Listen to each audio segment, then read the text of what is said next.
আমরা মায়ের আশীর্বাদ মাথায় নিয়ে যাত্রা শুরু করলাম পিপি ফলসের দিকে। তার আগে আমরা রাস্তার কথা খেয়ে নেব। বৌদি বাড়ি থেকে বেগুনের ভর্তা এবং আলু পটল এবং পনির দিয়ে একটা তরকারি বানিয়ে এনেছেন। এই সেই আমাদের আজকের অস্থায়ী রান্নাঘর। দাদা বৌদি মিলে এটাকে তৈরি করছেন।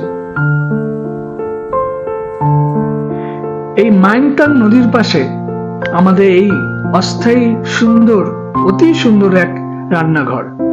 দাদা বৌদি এটাকে যখের ধনের মতো আগলে রেখেছে। সুন্দর একটা নদী আর তার চারিপাশটা খুবই সুন্দর। আমাদের রান্নাঘর, খুব সুন্দর হাওয়া বইছে।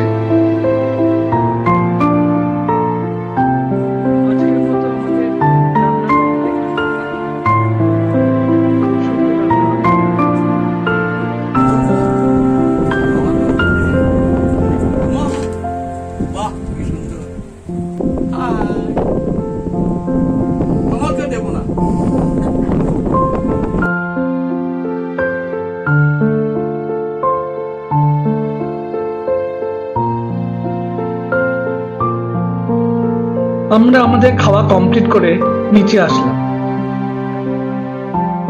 সত্যি খুব সুন্দর চারিদিকটা। আপনারা অবশ্যই আসবেন, খুব ভালো লাগবে।